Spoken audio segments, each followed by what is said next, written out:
Bonjour à tous, bonjour à tous ceux que je n'ai pas pu saluer personnellement avant le début de ce culte. Bienvenue à ceux qui nous visitent pour la première fois ou pour de temps en temps, ça arrive aussi.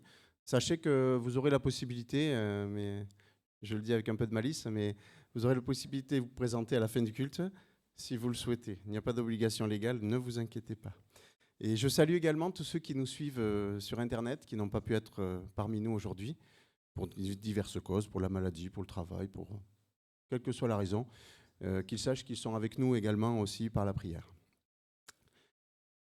Avant de commencer, remettons ce culte dans les mains de notre Seigneur. Prions. Seigneur, merci encore une fois de pouvoir nous rassembler en ton nom, Seigneur, et en ta présence. Car comme tu le dis, il suffit que 2 personnes se réunissent en ton nom pour que tu sois au milieu d'eux. Merci Seigneur de bénir ce culte, de le conduire et que tout soit fait pour ta seule gloire Seigneur. Amen. Je vous propose de vous lever, voilà, sans concession, là, à froid, et on va commencer à chanter un chant qui s'appelle « Acclamer Dieu ».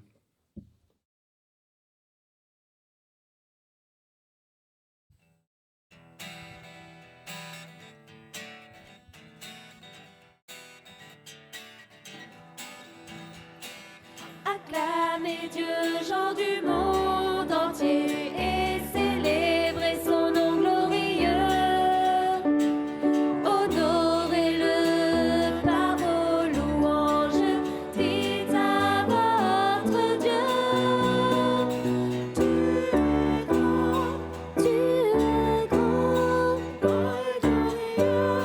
grand et glorieux, nous t'honorons par nos louanges.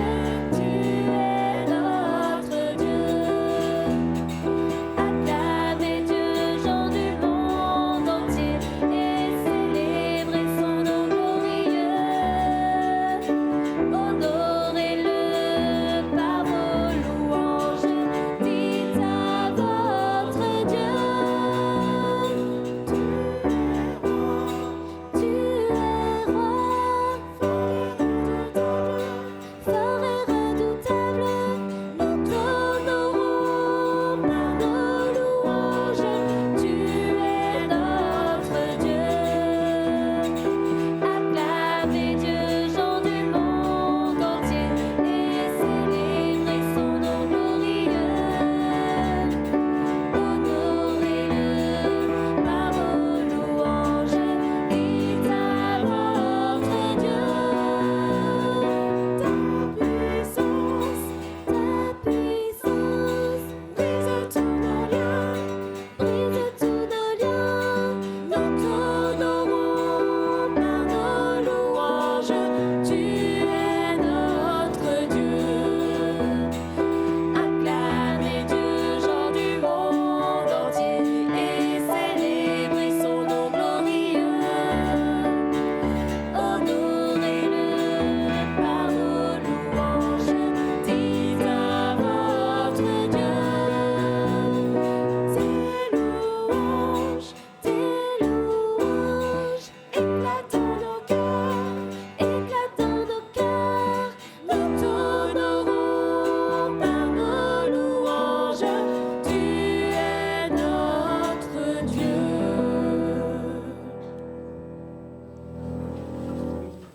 Vous pouvez prendre place. Dieu est appelé de différentes manières dans la Bible. Il y a un cantique qu'on chante régulièrement qui les cite. Il est appelé tout-puissant. Et c'est une appellation qui revient plus de 50 fois dans la Bible, et plus particulièrement dans l'Ancien Testament. El Shaddai, ça se traduit en hébreu. La toute-puissance de Dieu, on va prendre quelques exemples. On ne va pas citer les 50 fois où il est cité tel quel, hein, rassurez-vous. Dans Genèse 17, verset 1. Je vous laisse le temps de prendre vos Bibles. Lorsqu'Abraham fut âgé de 99 ans, l'Éternel apparut et lui dit : Je suis le Dieu Tout-Puissant, marche devant moi et sois intègre. Dans le Nouveau Testament, Là aussi, je vous demande de prendre vos Bibles, ça fera un grand écart, mais on va vite le faire. Dans Matthieu 19, verset 26, je donne un élément de contexte. Vous savez, c'est quand Jésus a cité cette phrase qui dit il est plus facile pour un chameau de passer par le chat d'une aiguille que pour un riche d'entrer dans le royaume des cieux. Et là, les disciples sont un peu interloqués, ils lui disent mais qui peut être sauvé? Et là, Jésus les regarda et leur dit: aux hommes, cela est impossible, mais à Dieu, tout est possible. La toute-puissance de Dieu, elle est intimement liée à la foi. La toute-puissance de Dieu, elle produit chez nous, croyants, une ferme espérance. Parce que si Dieu n'était pas tout-puissant, il ne pourrait rien faire. Alors pourquoi croire en quelqu'un qui ne peut rien faire? Donc, je vous invite à vous relever et à chanter, c'est à propos, Dieu tout-puissant.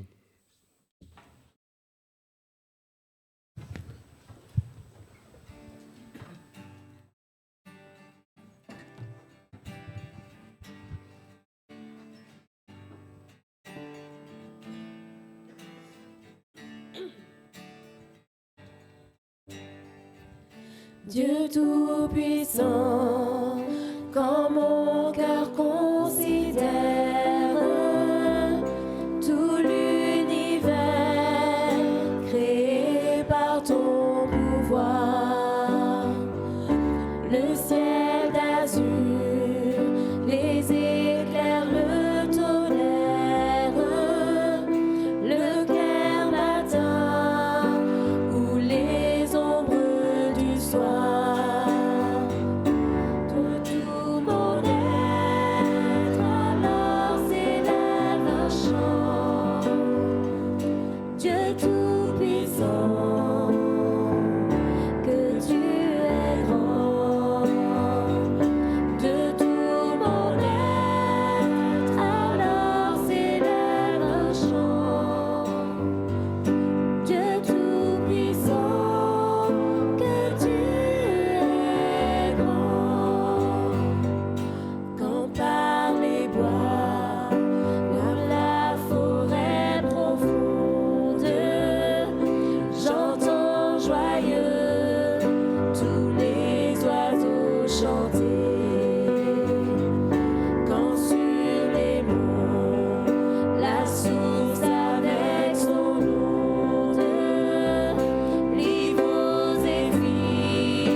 Je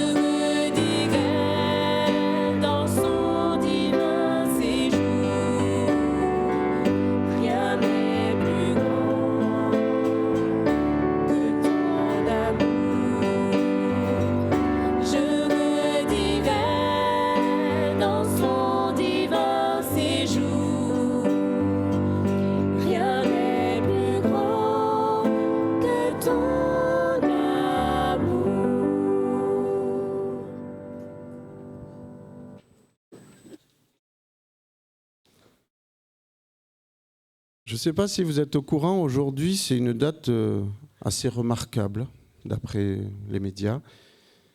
C'est non pas la journée des femmes, mais c'est la journée internationale du droit des femmes. Alors messieurs n'en tirent aucune vanité, ça ne veut pas dire que tous les autres jours sont les jours du droit des hommes. Il n'y a pas de souci là-dessus. Et Dieu, quand il a créé l'homme, il s'est dit qu'on était un petit peu seul, qu'on n'était pas trop dégourdi tout seul. Donc il a décidé de nous accorder la grâce de créer la femme pour nous seconder, pour nous assister. Et je vous cite un petit verset. Alors je ne l'ai pas donné la technique, ils m'en tiendront par rigueur, je l'espère. Dans Proverbe 31, verset 10, il est écrit « Qui trouvera une femme de valeur ? Elle vaut bien plus que des perles. » Et je trouve que c'est tout à fait vrai. Alors, elles sont nos mères, nos filles, nos femmes, nos grands-mères, arrière-grand-mères des fois. J'en vois une pas très loin que je connais très bien. Nos amies, nos cousines, enfin bref, elles sont là avec nous. C'est grâce à elles qu'on a pu chanter le début du culte. Parce que sinon, si ce n'était que de moi, ça n'aurait pas eu la même saveur et du tout le même rendu. Et donc, messieurs, je vais vous demander de vous lever, si vous le voulez bien, et d'applaudir toutes les femmes qui sont dans l'Assemblée pour fêter un petit peu ce jour-là. Merci à elles.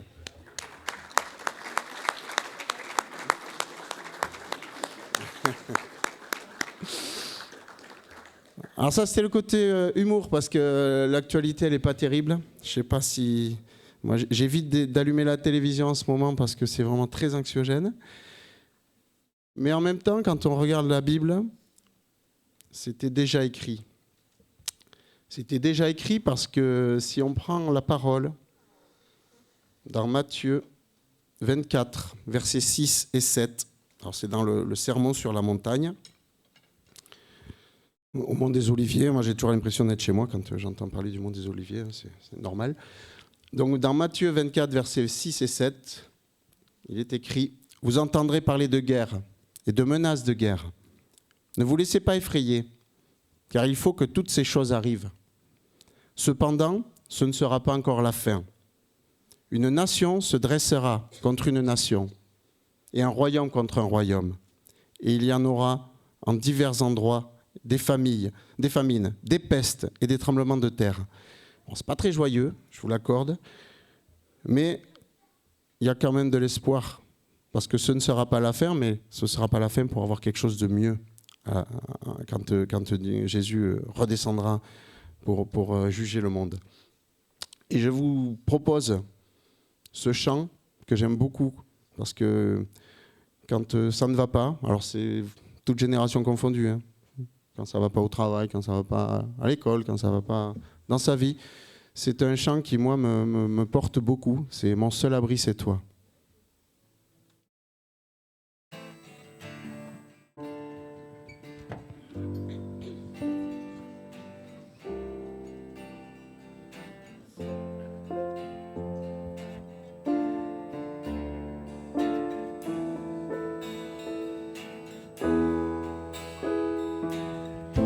Mon seul abri, c'est toi, toujours mon cœur.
pouvez prendre place.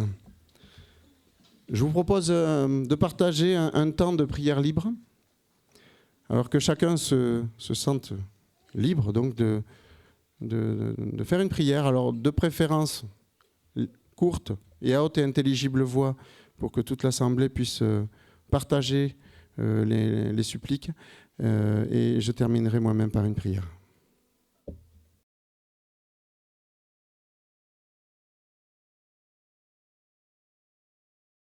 Oui, merci Seigneur, merci car toi qui as créé tout, de l'infiniment grand à l'infiniment petit, tu t'es intéressé à nous Seigneur, c'est toi qui es venu nous chercher, qui nous a rachetés à grand prix, au prix de ton Fils Seigneur. Et nous t'en serons éternellement reconnaissants Seigneur, même si nous avons de faibles mots pour les faire comprendre.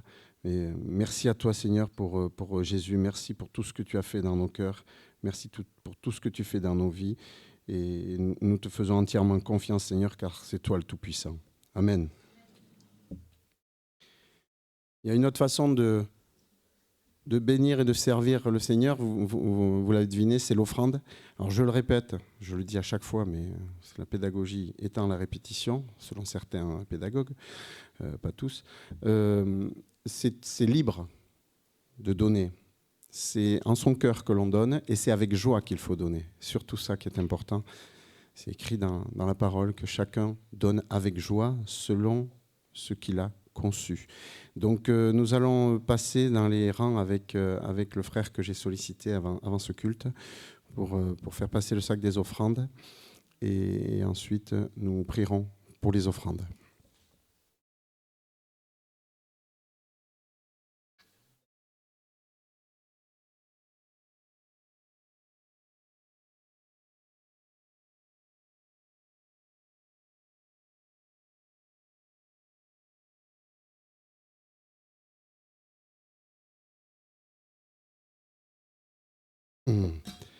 Merci Seigneur. Merci Seigneur de pouvoir nous permettre ces offrandes, car c'est toi qui donnes tout, c'est toi qui nous as donné la vie, le souffle de vie, c'est toi qui permets toutes ces choses Seigneur, et nous te remettons ces offrandes en signe de reconnaissance Seigneur. Bénis-les, bénis les personnes qui sont en charge de les utiliser et que tout soit fait pour l'avancement de ton règne Seigneur. Amen. Je vous propose de prendre la parole une nouvelle fois et de l'ouvrir dans Romains 5, versets 5 à 8.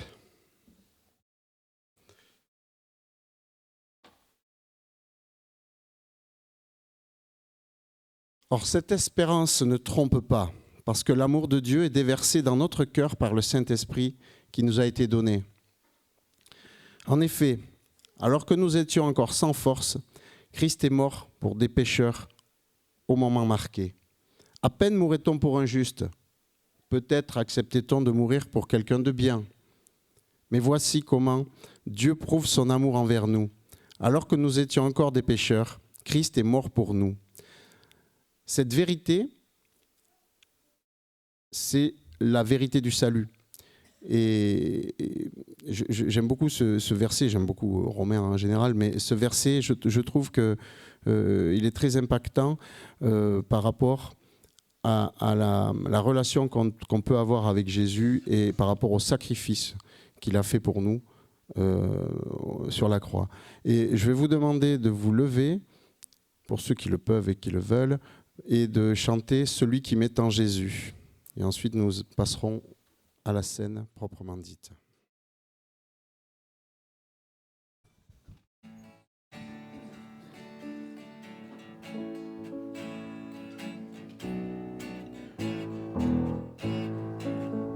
Celui qui met en Jésus une pleine confiance, jamais ne chancelle plus, compléter sa délivrance. Par la foi, nous marcherons, par la foi, nous triomphons, par la foi, mon Rédempteur nous rendra plus que vainqueurs.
pouvez prendre place. Oui, la scène, c'est quelque chose qu'a institué Jésus, bien sûr, lors de son dernier repas. Je ne vais pas vous faire un cours de latin, cena, ça veut dire table. Et c'est surtout la préfiguration de ce qui va arriver ensuite sur la croix. Là, on n'est pas au courant si on regarde les médias, mais on est en période de carême et c'est bientôt Pâques. Donc on est en plein dans ce momentum-là où on doit se rappeler du sacrifice de Jésus, de ce que ça dit pour nous, chrétiens et non chrétiens, de cet amour qui a été versé à la croix. Et on pourrait en faire plusieurs séquences de prêche qu'on n'en aurait pas terminé, mais le sang versé à la croix, le sacrifice de Jésus, c'est vraiment le signe ultime de l'amour de Dieu. Le signe ultime que sans ça, on ne peut rien faire. On l'a dit tout à l'heure, l'intelligence ne fait rien. Il faut en avoir conscience. Il faut en être à peu près conscient. Et le salut, il ne vient que par la croix.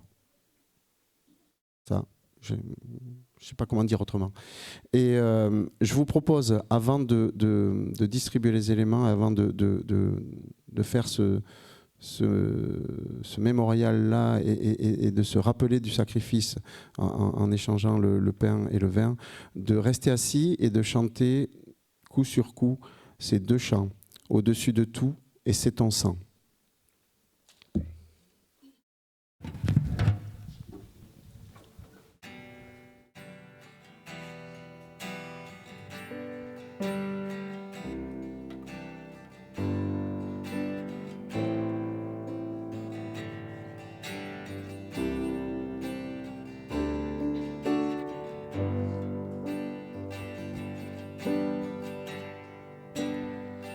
Au-dessus des puissances, au-dessus des rois, au-dessus de la nature et de la création, au-dessus de tous les plans des hommes sages,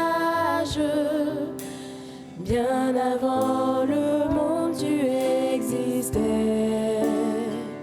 Au-dessus des royaumes, au-dessus des trônes, au-dessus des merveilles que ce monde a connues, par-dessus tous les trésors de la terre, rien ne peut mesurer ta valeur.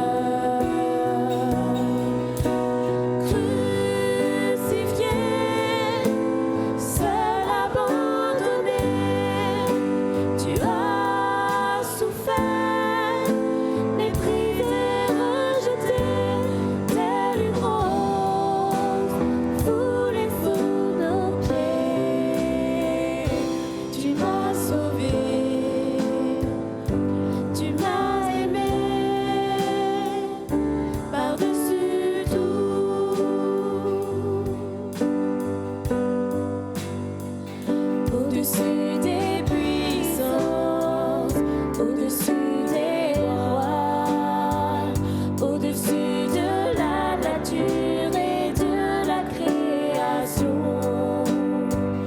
au-dessus de tous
C'est ton sang qui purifie, c'est ton sang qui donne la vie, c'est ton sang qui a coulé, oui ton sang précieux m'a racheté, je suis plus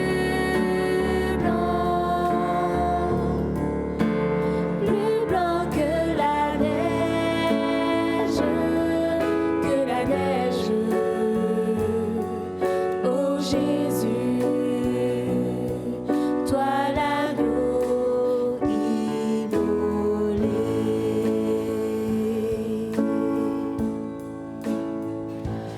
C'est ton sang qui purifie, c'est ton sang qui donne la vie, c'est ton sang qui a coulé, oui ton sang précieux m'a racheté, je suis plus blanc que la neige, oh Jésus, toi l'agneau immolé.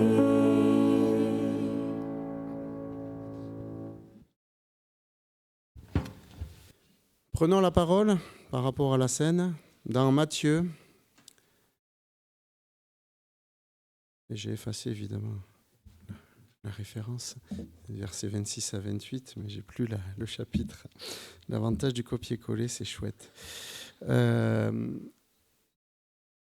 Pendant qu'il mangeait, Jésus prit du pain et prononça la prière de bénédiction. Puis il le rompit et le donna aux disciples en disant « Prenez, mangez, ceci est mon corps ».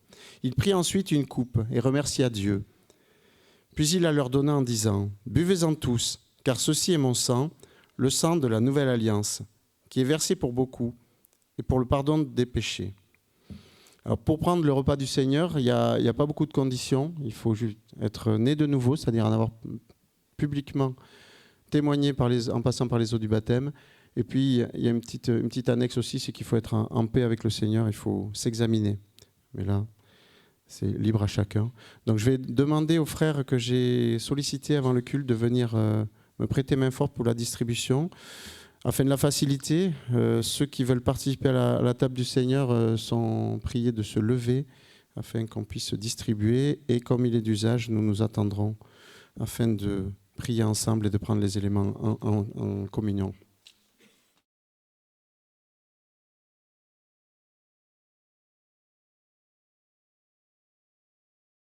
Prions. Ô Dieu Tout-Puissant, tu as dit de ton Fils, le Seigneur Jésus, « En lui j'ai mis toute mon affection ». Toute l'affection du Dieu Tout-Puissant repose sur notre Seigneur. Et dans ta parole, tu n'as montré que ton amour. Tu as montré que tu étais l'amour incarné.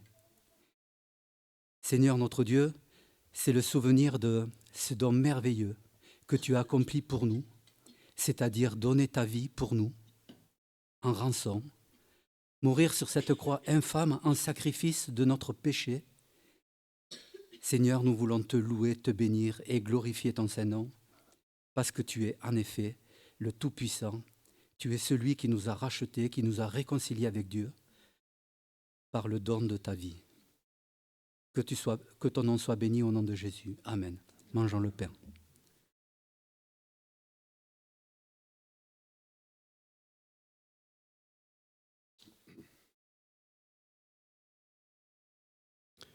Oui Seigneur, quand tu as poussé ton dernier soupir à la croix, un soldat romain s'est écrié « Assurément, celui-ci était le Fils de Dieu ». Dès les premiers instants, il a compris. Merci Seigneur pour ce sacrifice. Merci pour ce sang versé à la croix, Seigneur. car nous ne méritions rien et tu t'es abaissé à nous, Seigneur, non pas parce que nous le méritions, mais par simple grâce et par un amour immense. Merci, Seigneur. Merci pour tout. Sois béni au nom de Jésus. Amen.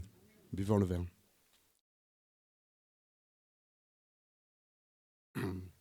Pendant que les frères ramassent les coupes, je vous demande de tous vous lever et nous allons chanter « Jésus, par ton sang précieux ».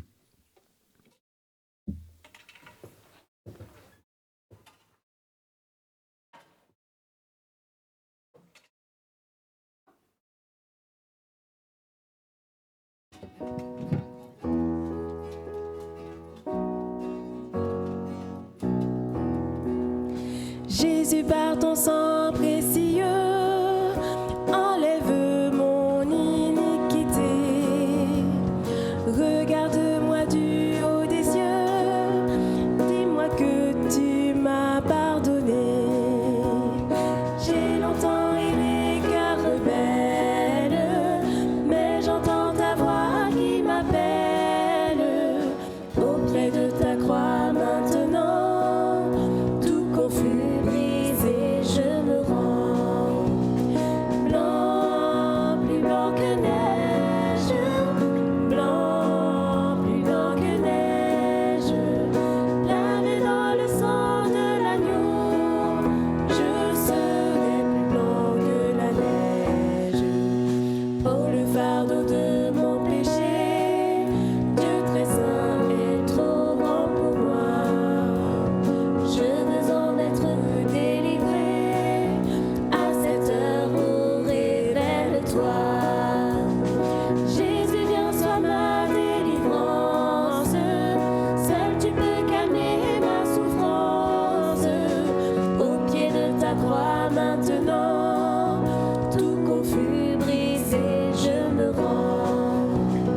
Blanc, plus blanc que neige, blanc, plus blanc que neige, lavé dans le sang de l'agneau, je serai plus blanc que la neige.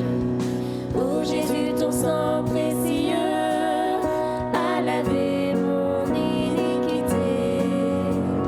Oui, tu m'as répondu des cieux, ton amour m'a tout pardonné. Je te contemple et je puis croire qu'en toi j'ai complète victoire. Au pied de ta croix maintenant, je me relève triomphant. Blanc, plus blanc que neige, blanc, plus blanc que neige, lavé dans le sang de l'agneau, mon cœur est plus blanc que la neige. Je vais demander aux enfants maintenant de rejoindre leur moniteur. Ils vont continuer d'entendre parler de Jésus. Aujourd'hui, si mes sources sont exactes, et elles le sont, on va parler du paralytique qui est passé par le toit. Donc, bénissons aussi les moniteurs pour ces instants, pour ce service qui est très important pour l'Église et qu'ils puissent goûter aussi à la parole de Dieu. Je cède le pupitre à Georges qui a un message de la part du Seigneur. Mais je n'en dis pas plus. Il se charge de le faire.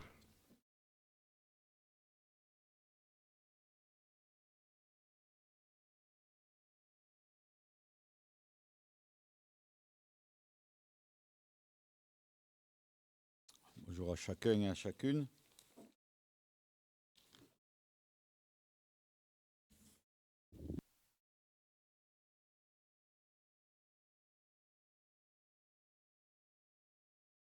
Je vous propose de prier. Seigneur notre Dieu, merci.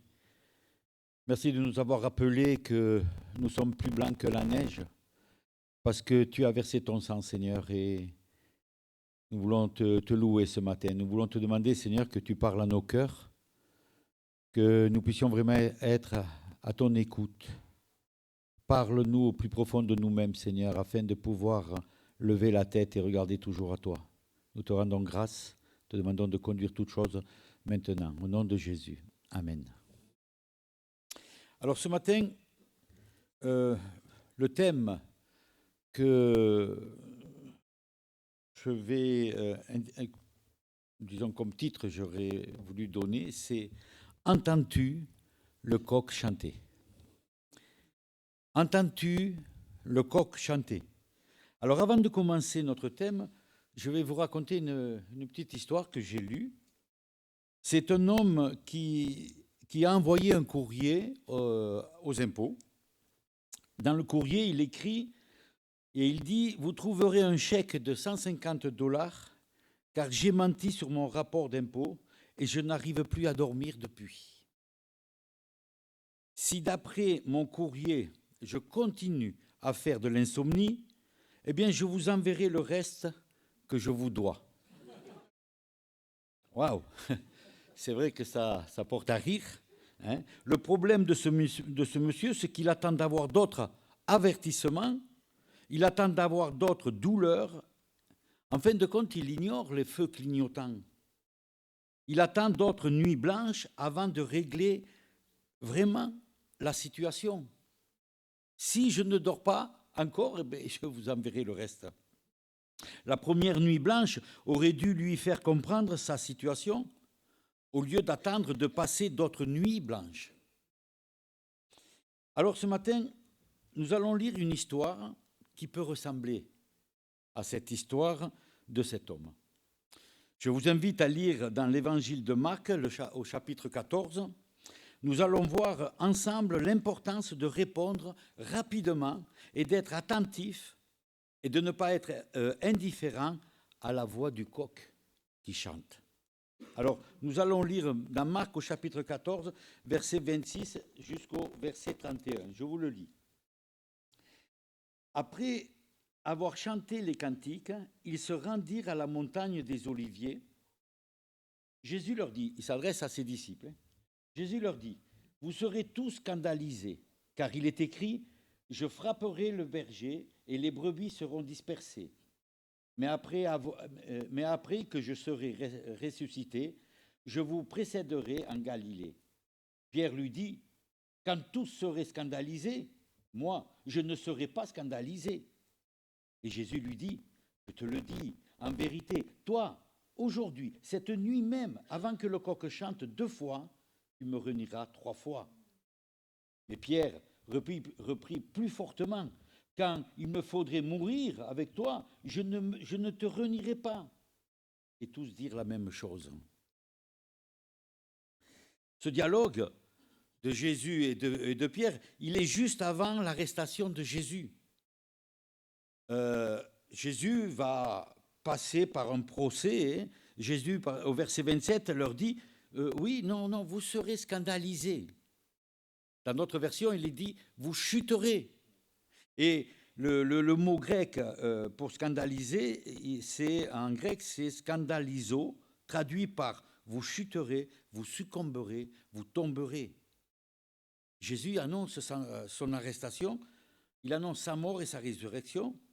Et oui, les disciples vont être secoués, vont être perturbés par ce qui va se passer. Mais après, au verset 28 au verset 28 que nous avons lu, Jésus, il dit qu'il sera ressuscité, et après il les précédera.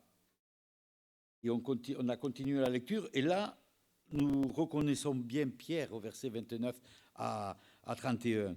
Hein, Pierre, on le connaît, l'impulsif, prêt à bondir sur tout ce qui bouge. Si les autres sont scandalisés, si les autres vont chuter, eh bien moi je ne vais pas chuter. Plutôt mourir que de te renier. Et pourtant Jésus lui a dit, avant que le coq chante 2 fois, tu vas me renier 3 fois. Ensuite, il y a la suite au chapitre 14. Alors, il est assez long, ce chapitre 14, on ne va pas tout le lire. Hein. On sait ce qui s'est passé. Quand ils sont venus arrêter Jésus, on sait que Pierre, il a bondi, hein, l'impulsif. Il a pris une épée, il a coupé l'oreille du soldat. Puis on sait toujours dans ce chapitre 14 que Jésus va passer de main en main, il va passer par Caïphe. il y a un procès qui est en fin de compte, qui est faux. Jésus va être accusé faussement, abandonné aussi par les siens, amené devant le souverain sacrificateur et devant les anciens et les scribes. On continue la lecture et on arrive au verset 66 à 72, et là on retrouve Pierre. Pierre qui avait suivi Jésus de loin. On le retrouve dans ces versets-là. On va le lire, chapitre 14, toujours les versets 66 à 72, où il nous est dit « Pendant que Pierre était en bas dans la cour, il vint une des servantes du souverain sacrificateur. Voyant Pierre qui se chauffait, elle le regarda et lui dit « Toi aussi tu étais avec Jésus de Nazareth ?» Il le nia, disant « Je ne sais pas, je ne comprends pas ce que tu veux dire. » Puis il sortit pour aller dans le vestibule, et le coq chanta. La servante, l'ayant vu, se mit de nouveau à dire à ceux qui étaient présents « Celui-ci est de ces gens-là. » Et il le nia de nouveau. Peu après, ceux qui étaient présents dirent encore à Pierre « Certainement tu es de ces gens-là, car tu es galiléen. » Alors il commença à faire des imprécations et à jurer « Je ne connais pas cet homme dont vous parlez. » Aussitôt, pour la seconde fois, le coq chanta. Et Pierre, là, se souvint de la parole que Jésus lui avait dite « Avant que le coq chante 2 fois, tu me renieras 3 fois. » Et en y réfléchissant, il pleura. Dans un autre évangile, il dit qu'il pleura amèrement. Et dans un autre évangile, il est dit qu'à ce moment-là, que le coq a chanté, Jésus s'est tourné vers Pierre et ils se sont regardés. Waouh, je me mets à la place de Pierre. À ce moment-là, alors qu'il venait de dire « Je ne te renierai pas, plutôt mourir ». Je me mets à la place de Pierre. Oh, il a dû être mal à l'aise. Vous savez, oui, Jésus pleura amèrement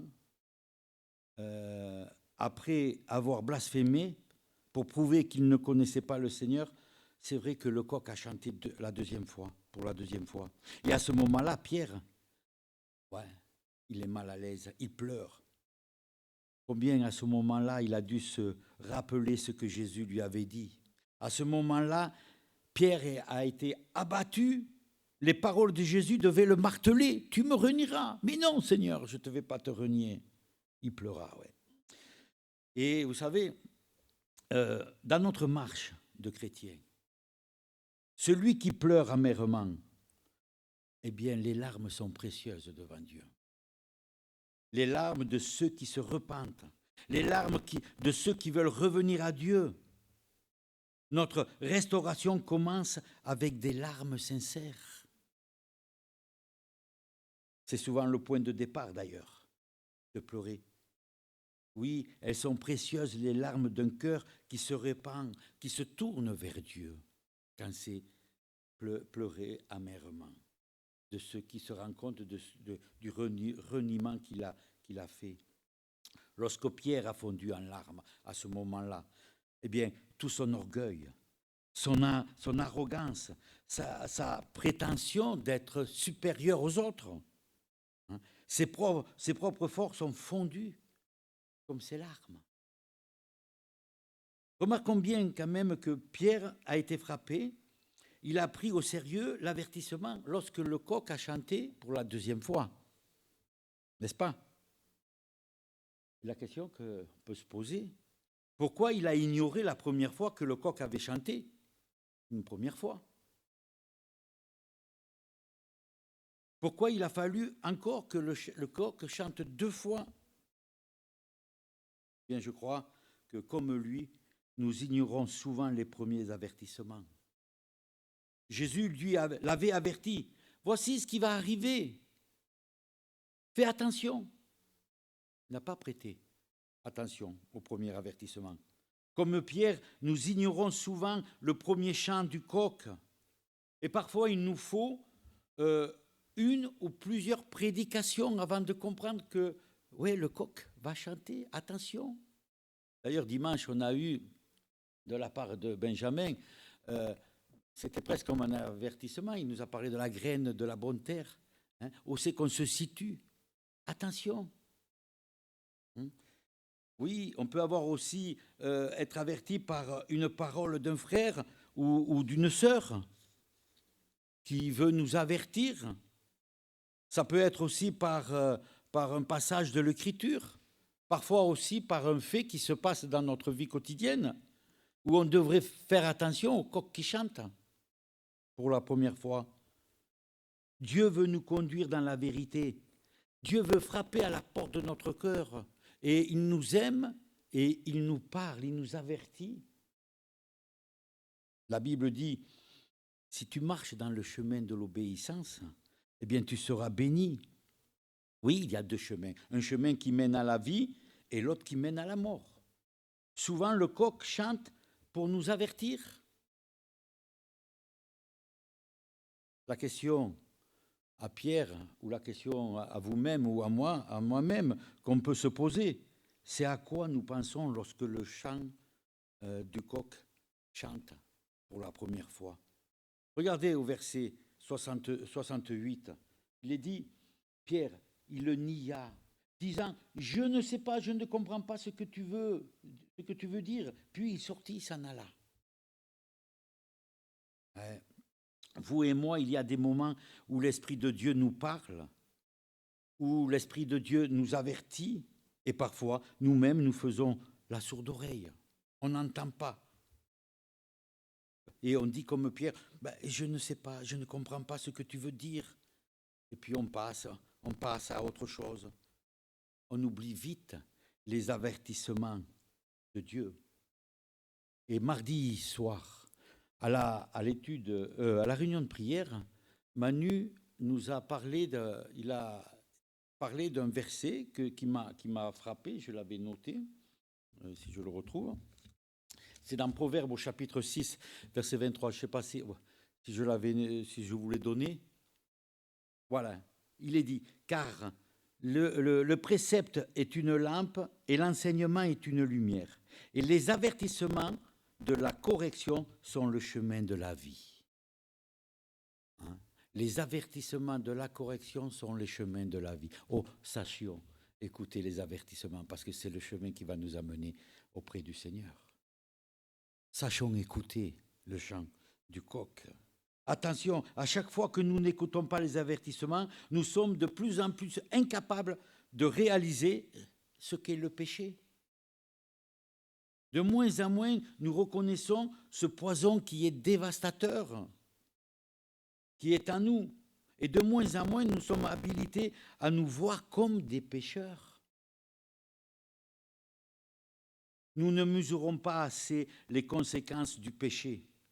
Le péché pervertit et détruit le jugement humain.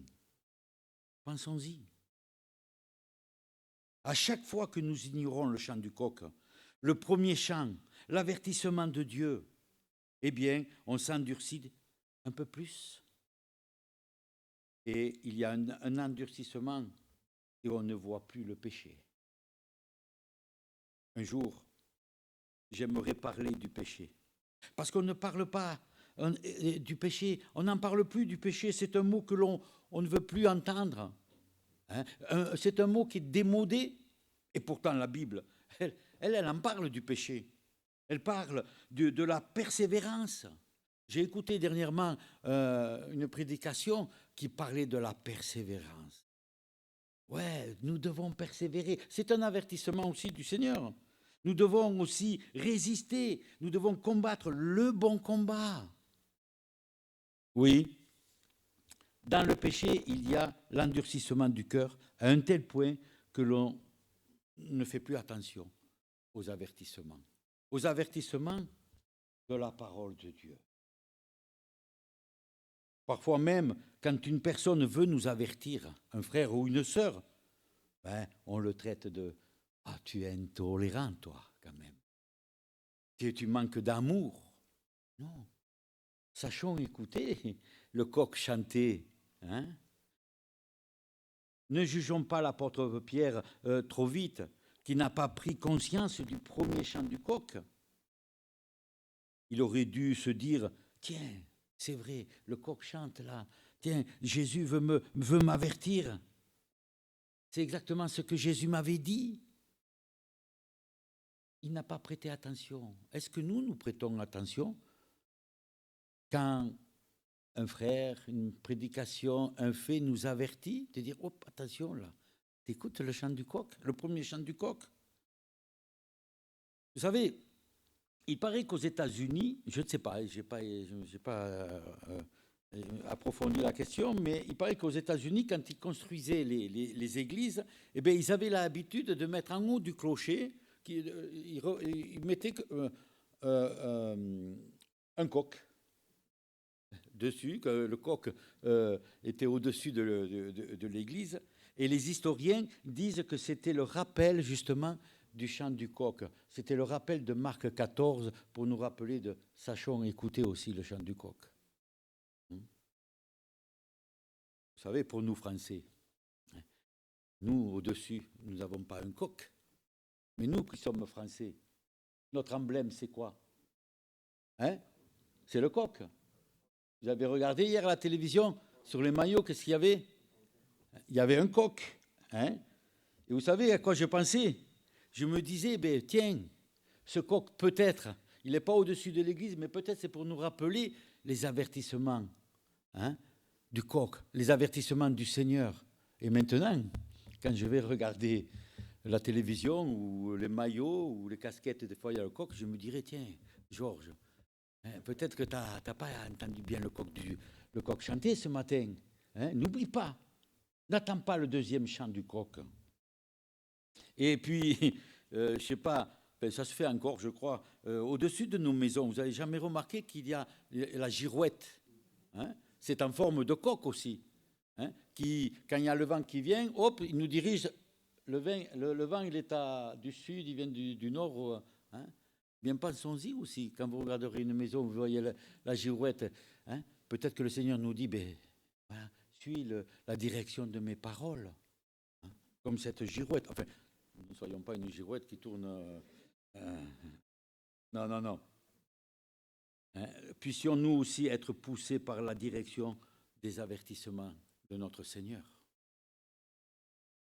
Vous vous rappelez, avant l'arrestation de Jésus, Jésus avait dit à Pierre de rester vigilant et de prier. Ça, c'est dans le verset 14, verset 37.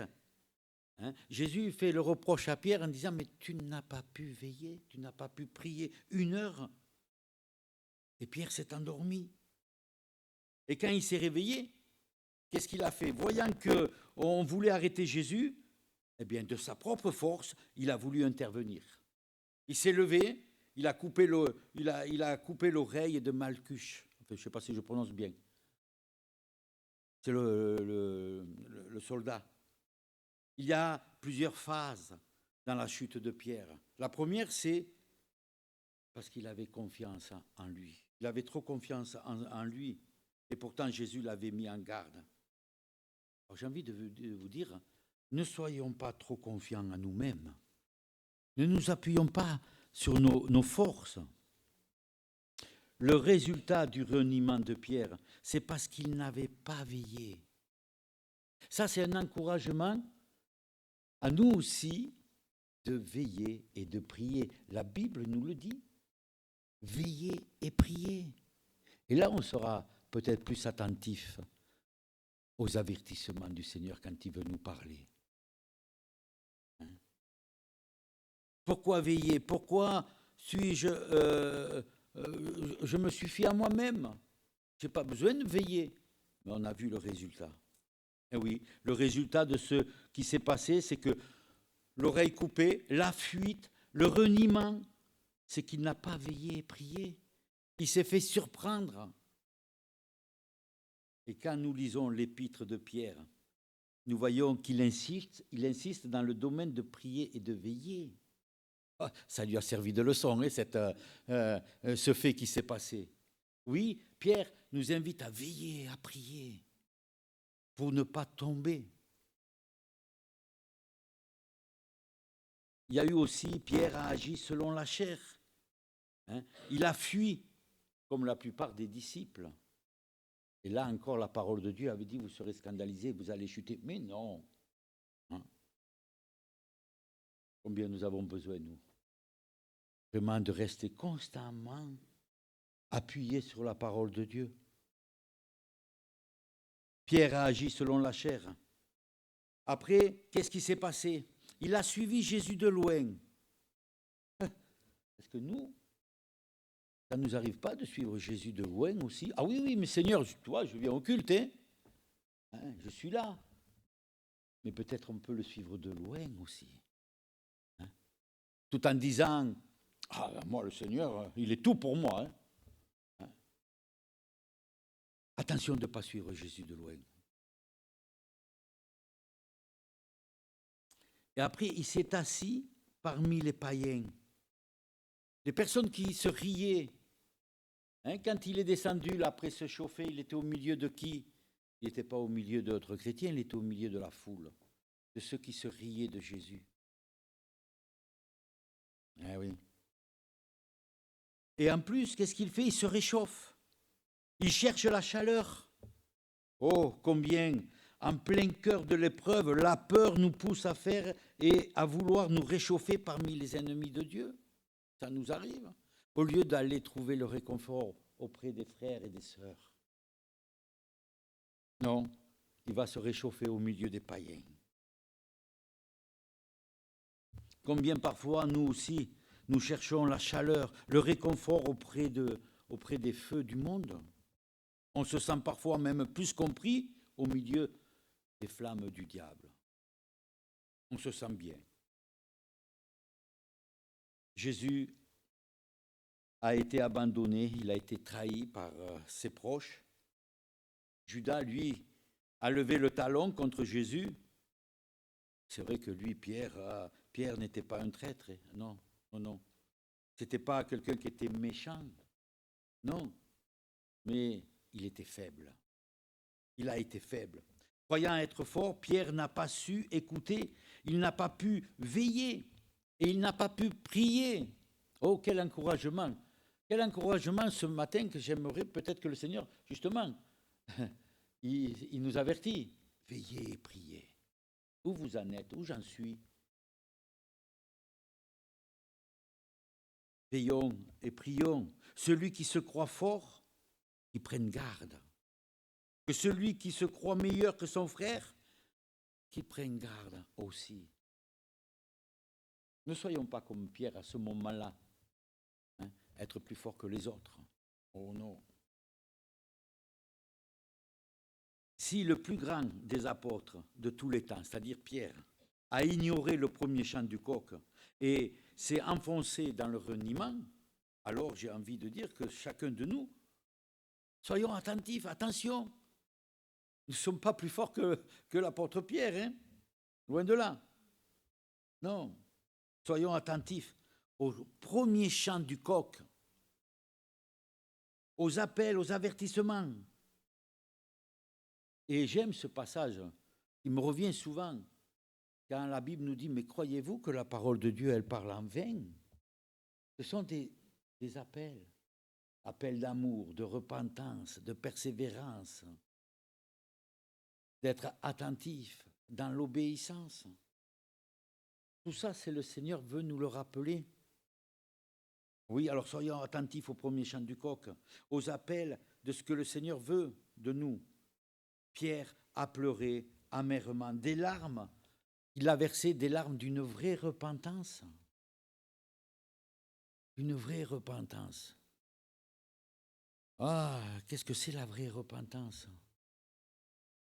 C'est venir auprès du Seigneur et de lui se dire, j'ai tant besoin de toi, j'ai tant besoin de m'attacher à toi. Seigneur, je ne suis pas digne, mais toi, tu as tout fait pour moi et maintenant, je veux te suivre tout simplement dans l'amour, dans l'obéissance, en sachant que constamment, j'ai besoin de toi. Mais oui, soyons attentifs au chant du coq. Soyons attentifs aux avertissements du Seigneur. Je vais terminer par ce passage où il est dit, même dans l'Ancien Testament, il est parlé dans le psaume 95, qui est repris dans le Nouveau Testament, c'est dans Hébreux au chapitre 3. Je vous propose de le lire. On va lire Hébreux chapitre 3, les versets 7 à 15. On va les lire. Hébreux chapitre 3, versets 7 à 15. C'est pourquoi, selon ce que dit le Saint-Esprit, aujourd'hui, si vous entendez sa voix, n'endurcissez pas vos cœurs comme lors de la révolte, le jour de la tentation dans le désert, où vos pères me tentèrent pour m'éprouver, et ils virent mes œuvres pendant 40 ans. Aussi, je fus irrité contre cette génération, et je dis, ils ont toujours un cœur qui s'égare. Ils n'ont pas connu mes voies. Je jurai donc dans ma colère, ils n'entreront pas dans mon repos. Prenez garde, frères, que quelqu'un de vous n'ait un cœur mauvais et incrédule, au point de se détourner du Dieu vivant. Mais exhortez-vous les uns des autres chaque jour, aussi longtemps qu'on peut dire aujourd'hui, afin qu'aucun de vous ne s'endurcisse par la séduction du péché. Car nous sommes devenus participants de Christ, pourvu que nous retenions fermement jusqu'à la fin l'assurance que nous avions au commencement. Pendant qu'il est dit, aujourd'hui, si vous entendez sa voix, n'endurcissez pas votre cœur comme lors de la révolte. Oui, aujourd'hui, n'endurcissons pas notre cœur. Soyons attentifs à la parole de Dieu, cette parole qui est vivante. Il est important, frères et sœurs et amis, d'être attentifs à la voix de Dieu. Venons, fléchissons le genou devant lui. Oh, si vous pouviez aujourd'hui écouter sa voix, il nous est dit. N'attendons pas que le coq chante plusieurs fois. Ce message, il est pour moi. Ce message, il est pour toi. Ce message, il est pour nous. Nous avons besoin d'être à l'écoute de Seigneur, d'être à l'écoute de ses avertissements. Alors, je voudrais prier. Seigneur notre Dieu, je te prie de nous permettre d'être attentifs au chant du coq. D'être attentifs, Seigneur, à tes avertissements, d'être attentifs, Seigneur, à ta parole qui veut toujours nous faire grandir. Que nous puissions, Seigneur, ne pas nous laisser, à travers peut-être la peur ou la souffrance, je ne sais pas, que nous ne soyons pas comme Pierre à ce moment-là, qui t'a renié, qui pensait être fort, mais qui s'est aperçu, Seigneur, qu'il avait besoin d'être à l'écoute de ta parole et de veiller et de prier surtout. Alors, Seigneur, que nous prenions conscience nous-mêmes ce matin que nous avons tant besoin de veiller, de prier. Nous avons tant besoin d'être à l'écoute de ta parole, des avertissements que tu veux nous donner les uns, que ce soit par telle ou telle personne, mais que nous puissions vraiment être à l'écoute de ta parole, parce que ta parole, elle est la vérité. Alors Seigneur, je te prie pour chacun de nous ici, je te prie pour tous ceux qui écoutent aussi ce message, que nous puissions être attentifs au chant du coq, Seigneur. Merci de ta parole et conduis-nous encore toujours et que nous puissions grandir chaque jour jusqu'à ton retour. Nous te louons au nom de Jésus-Christ. Amen. Alors, pour terminer, je vous propose de chanter un cantique. C'est ce cantique qui dit « C'est auprès de Dieu ». Je vais vous lire le premier strophe. Il est dit comme ça « C'est auprès de Dieu que je veux me tenir ». Pas loin de lui, hein. C'est auprès de lui que je veux me tenir. Hein. C'est auprès de Dieu que je veux grandir, entendre le son de sa voix quand le coq chante. Ça, c'est pas marqué, c'est moi qui vous le dis. Hein. Voilà, chantons ce cantique.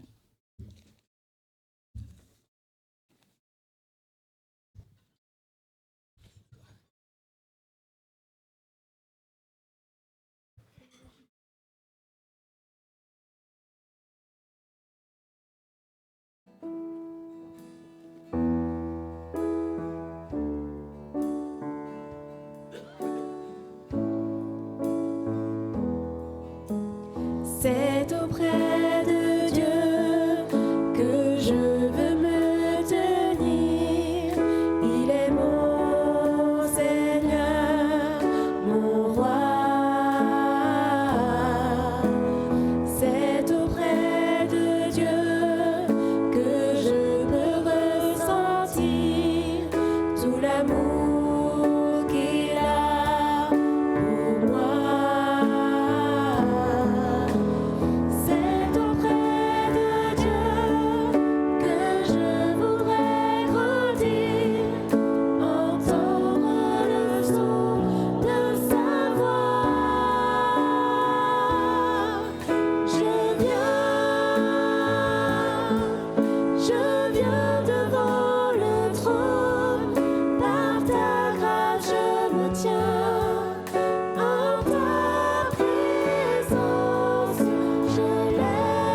Merci à tous. Merci pour ce message, Georges.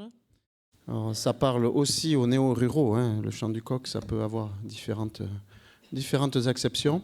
C'est la fin de l'enregistrement de ce culte. Donc, merci à ceux qui nous ont suivis sur Internet. Je leur souhaite de passer une belle semaine.